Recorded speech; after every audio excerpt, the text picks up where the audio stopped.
tous, bienvenue à ce flash d'information. Commençons tout de suite par le palais présidentiel où vient de se tenir un conseil des ministres présidé par le chef de l'État. Le gouvernement a décidé, entre autres, d'interdire l'importation et la commercialisation des postes téléviseurs analogiques. C'est une décision en prévision du basculement total de la Côte d'Ivoire vers le numérique. Engagée dans ce processus, la Côte d'Ivoire, selon le gouvernement ivoirien, est tenue d'opérer cette migration avant l'échéance sous-régionale fixée au 15 juin 2015 par l'Union internationale des télécommunications. Nous y reviendrons à 20h. La RTI fait une offre aux entreprises pour ces journées promotionnelles. Elle est présente aux côtés des sociétés de taille moyenne, la communication étant un instrument stratégique de promotion et de développement de l'entreprise. La Fédération ivoirienne des PME-PMI compte tirer profit de l'offre que propose la RTI à ses partenaires. Et la France vient d'octroyer des bourses d'études de près d'1 milliard de francs CFA à 56 Ivoiriens. Ces derniers iront bientôt en France donc pour poursuivre leurs études supérieures. Ils ont obtenu ces bourses d'études après un test de recrutement. Avant le départ pour la France, les étudiants ivoiriens ont reçu des diplômes et des ordinateurs. La cérémonie a eu lieu à Cocody, à la résidence de l'ambassadeur de la France en Côte d'Ivoire. Dakar est devenu le point de convergence des altermondialistes pour 4 jours. La capitale sénégalaise accueille la 7e édition du Forum social africain. Au programme des forums et des rencontres débats sur tous les problèmes qui gangrènent le continent africain. Près d'1 millier d'altermondialistes africains ont ouvert par cette marche la 7e édition du Forum social africain qui se tient à Dakar. Partis de la grande mosquée à la place de l'Obélix, ils ont parcouru environ 1 kilomètre pour mobiliser le plus grand nombre autour des enjeux de ce forum qui a pour thème cette année « Un autre monde est possible ». Les instances internationales, on n'attend pas d'elles un écho favorable. On attend d'elles à ce qu'elles respectent les intérêts des peuples africains. On attend d'elles qu'elles soient ouvertes pour que nos États, qui nous représentent tout de même, soient entendus pour défendre nos intérêts.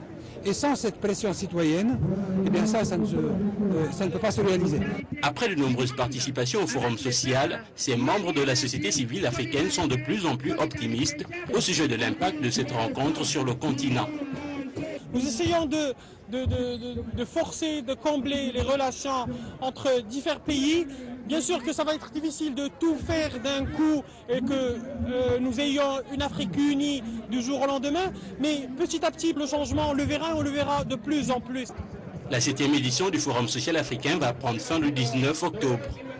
Les premières thématiques qui vont être abordées sont entre autres celles liées aux problèmes de la sécurité et de la santé qui ont atteint un niveau critique en Afrique. Voilà pour le reste de l'actualité en Afrique. En bref, rendons-nous au Mozambique, mais commençons par la Centrafrique, encore en proie aux violences.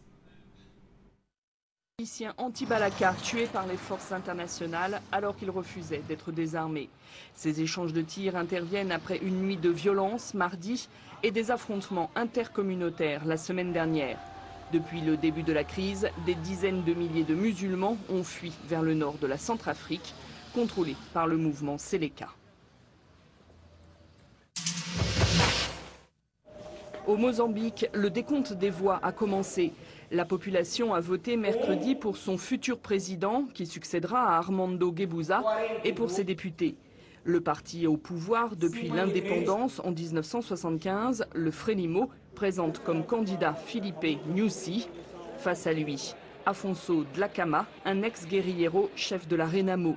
L'opposition dénonce le décalage entre la misère de la population et une économie en plein boom.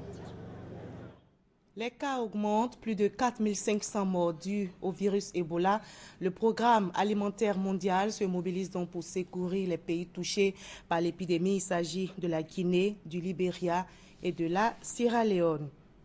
Et l'Union européenne va immédiatement procéder à une vérification de l'efficacité des contrôles anti-Ebola mis en place dans les aéroports des 3 pays africains touchés par l'épidémie.